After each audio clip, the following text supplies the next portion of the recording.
Good morning, JCT brothers and sisters. How we doing out there? Thank you for stopping by and visiting with us here at the Weekly Safety Mile with Jac and Kyle. I'm Kyle. I'm Jac.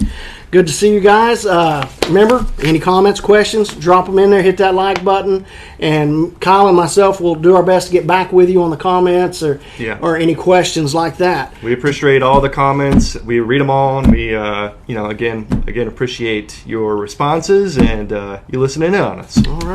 All right, thanks, Matt. Matt's in here helping us out today, getting us squared away. Appreciate you, man. Okay, so we got our birthdays and our anniversaries. We want to get to those today. Kyle, what are you going to talk about?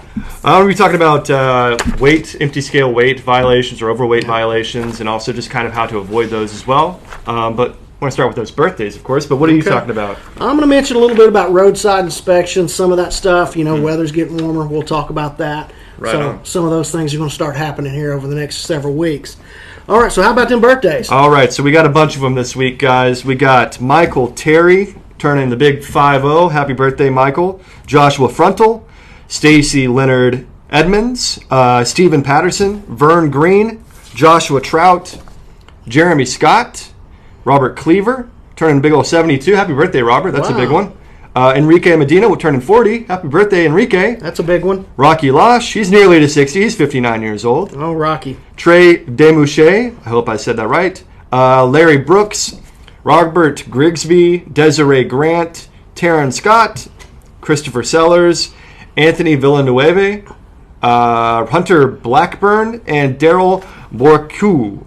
Turning 60. Happy birthday, Daryl. Happy birthday, everybody else out there. Hope it's a great one this year.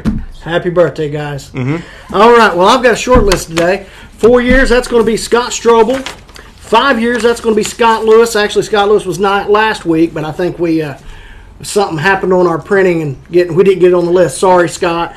But we got you straightened out this week. Appreciate you guys. All right, well, tell us a little bit about those scale houses and stuff. Right, so first of all, I just want to talk about the dangers of driving overweight, right, guys? So potentially, just right off the bat, it can result in thousands of dollars in fines coming from officers stopping you. Now, it won't show up on your MVR and PSP since it's not a moving violation. However, that's money in your pocket that you're losing just for being overweight. Along with that, handling issues, right? Starting and stopping is much more difficult if you weigh certain thousands of pounds more. Imagine what that feels like for your brakes and everything. That's a lot of pressure that you're putting on your brakes. It could cause them to go out of alignment. Also, your tires there, they might be exploding if you're... It definitely adds more wear and tear on the tires. For sure. 100%, right? Especially considering, you're using them all the time, you're running all the time. You don't want to put extra pressure on any one tire to cause a blowout. Along with that, rollover accidents, your center of gravity, it's already pretty high as it is, but whenever you're overweight, it makes it much more difficult to make sharp turns or start and stop as well, right? Rollover accidents account for a good percentage of fatalities for drivers out there. It's probably one of the leading causes out there. So again, it's just one extra thing you can do to keep yourself safe. One fact about a rollover accident in a truck. Here's the thing, guys. A rollover accident in the truck, usually a driver is injured or killed by his own stuff in his truck. Insecure items in the cab that they've got in the truck that are extremely heavy or maybe shouldn't be in the cab of a truck. When the truck does lay over, that's unfortunately a big issue out there on the road with a lot of drivers having too much stuff in their truck. Yeah. And they usually get injured by the stuff that's flying around inside the cab of the truck. Right. You got that below bed compartment that you can put stuff in that would probably prevent a lot of that stuff from flying around, just as kind of an extra little tip there, right? Also, just harm to infrastructure, thinking about like potholes. That stuff also has wear and tear on your tires, so just don't be part of the problem. Another thing you can do to avoid going overweight is, right after you load up, what's the first thing they should do? Right after you're loaded at a customer, one thing you want to do, the first thing is when you're leaving the customer's property, is send in your depart shipper. So you send your depart shipper. First thing you're going to do after that is you're going to go to hopefully a CAT certified scale. You're going to weigh that creature. You're going to know what your total gross is, but also more importantly, we want to know what's on each axle because we have to axle out.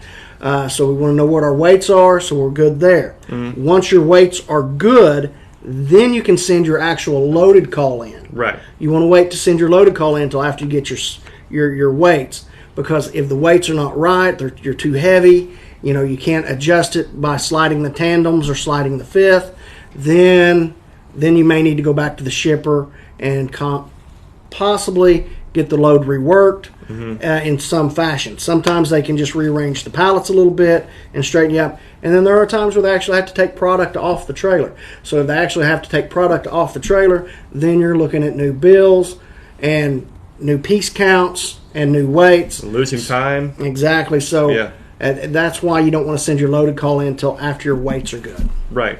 Exactly. So make sure you do that again. We pay for your CAT scales. Yes, sir. So keep that in mind. Find the closest one to your on-load facility. Get that thing weighed. Send in that loaded call.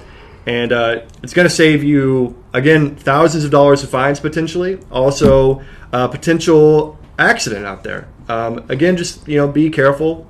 Look out for yourself at all times. And, be safe, of course. All right, good stuff. Good stuff. This week, basically what I'm going to talk about a little this week is the fact that we're now towards the end of January, so all the days are starting to get a little longer. So we're getting a few more minutes of daylight every week, so the days are starting to get a little longer. Also, especially from 70 down, the temperature is going to start warming up a little bit. Now, we're still going to have winter weather. We're still going to have cold snaps. We're still going to be battling snow and ice and all that.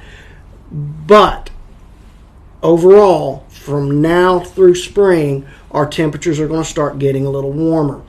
And a lot of times in cold weather, drivers tend to neglect their pre-trips, post-trips due to cold weather. Yeah. I would suggest that if you were the one neglecting a pre-trip or post-trip as far as actually physically out inspecting your equipment, that those days are running out.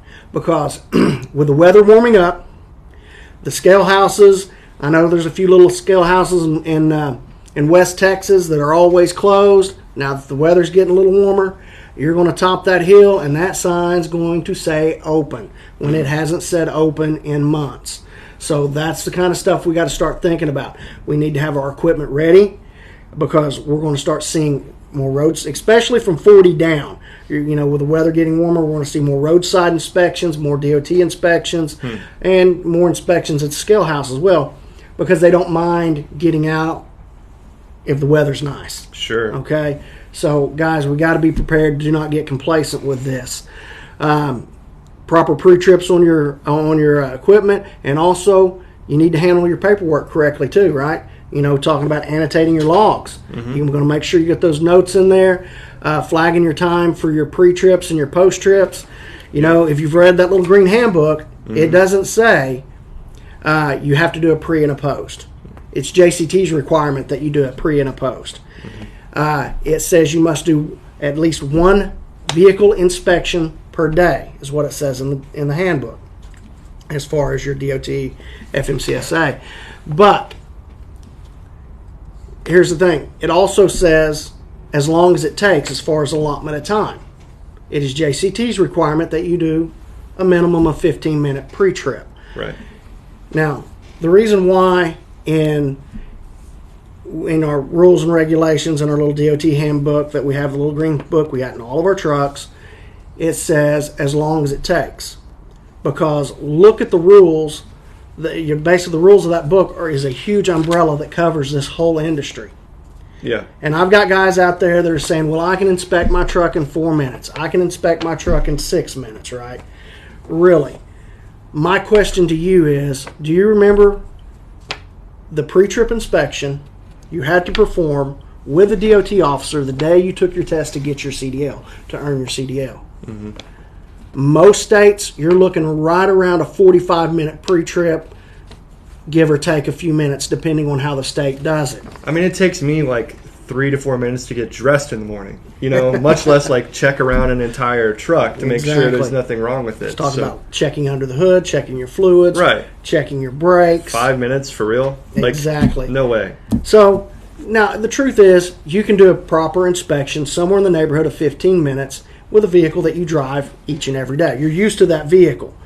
But you're checking every day, though, right? yeah, you're checking every day. So if anything's out of place, you're going to see it. You're going to notice it. Right. So when you go shorter than 15 minutes, you're going to have an officer who's going to have more questions than answers at that point, right?